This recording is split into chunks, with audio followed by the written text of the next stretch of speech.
எல்லாம் இருக்கிறாங்க. முதல்ல நம்முடைய அமைச்சர் KN நேரு அவர்கள் சார்ந்திருக்கக்கூடிய துறையில தொடர்ந்து முறைகேடுகள் வந்து கொண்டே இருக்கிறது.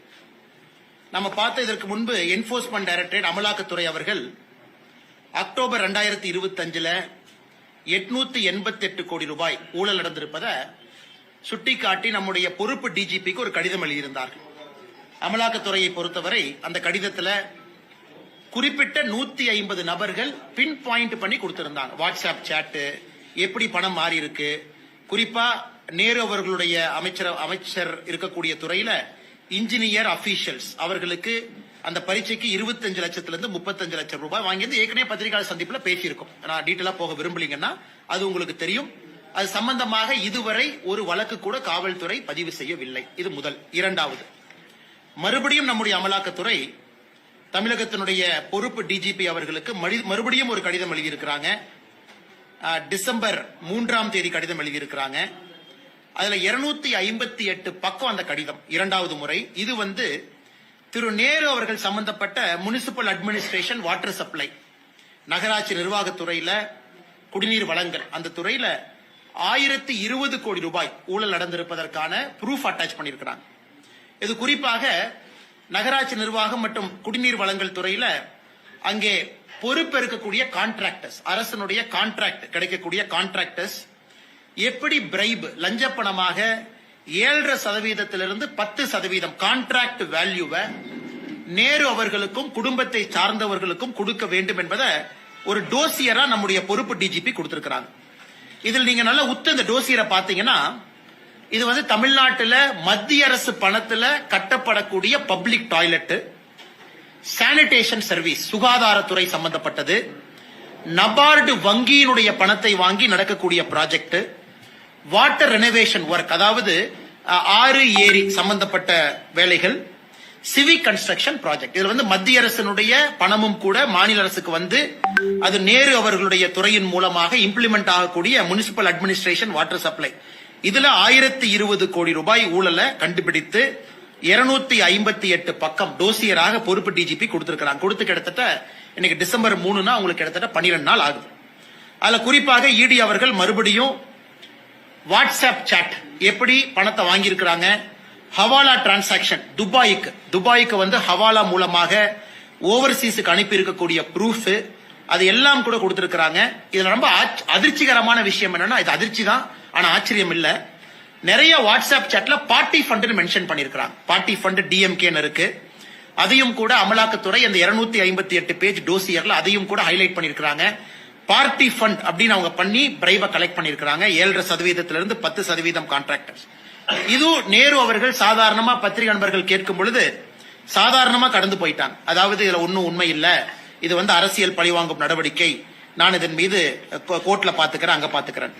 அதனால் மறுபடியும் பத்திரிகையாளர் சந்திப்பில் நாங்க என்ன சொல்ல விரும்புறோம் அப்படின்னா, 888 கோடி ரூபாய் முதல் ஊழல் இன்ஜினியர் ரெக்ரூட்மெண்ட், ஒரு இன்ஜினியருக்கு 25 லட்சத்திலிருந்து 35 லட்சம் ரூபாய் லஞ்சம்.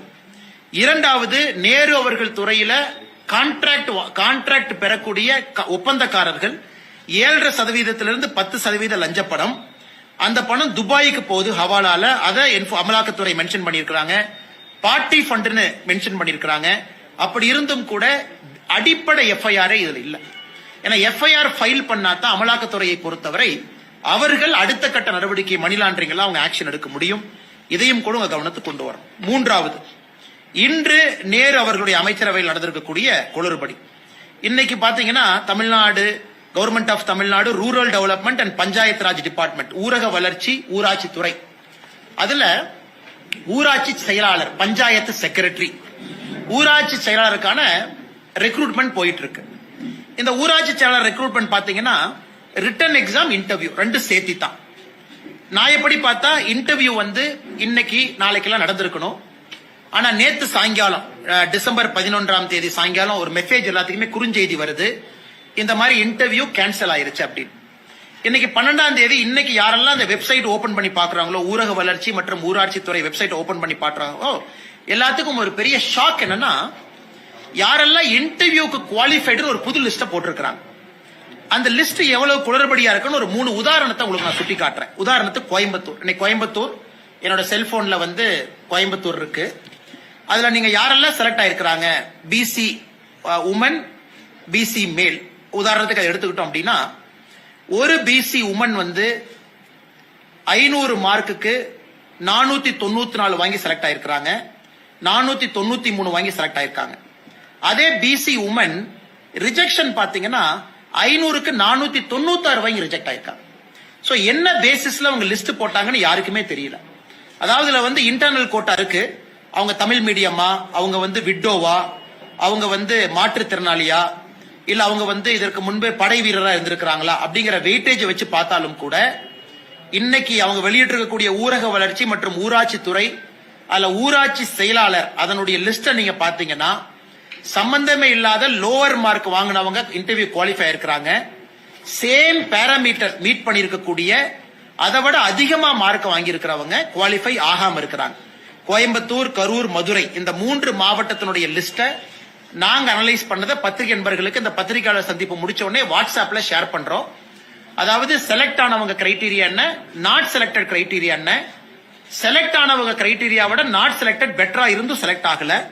சோ இவ்வளவு குளறுபடிகளை இன்னைக்கு வெளியிட்டிருக்கக்கூடிய லிஸ்ட், இதிலும் கூட லஞ்சம் கைமாறி இருப்பதாக பெரிய அளவுல குற்றச்சாட்டுகள் வந்து கொண்டிருக்கிறது என்று காலையிலிருந்து.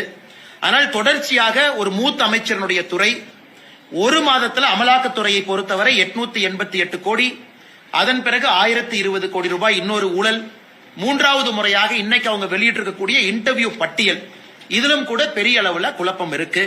ஆனா முதலமைச்சர் எதையும் கண்டுகொண்டதாக தெரியவில்லை, நேரு அவர்களும் எதையும் கண்டுகொண்டதாக தெரியவில்லை. இன்னைக்கு பொறுப்பு டிஜிபிக்கு பொறுப்பு டிஜிபி போட்டிருக்கிறாங்க. அதனால் யாருமே எஃப்ஐஆர் பதிவு செய்வதற்கு தயாராக இல்லை. இந்தியால எங்கேயும் நடக்காத அநியாயம் இங்க நடக்குது.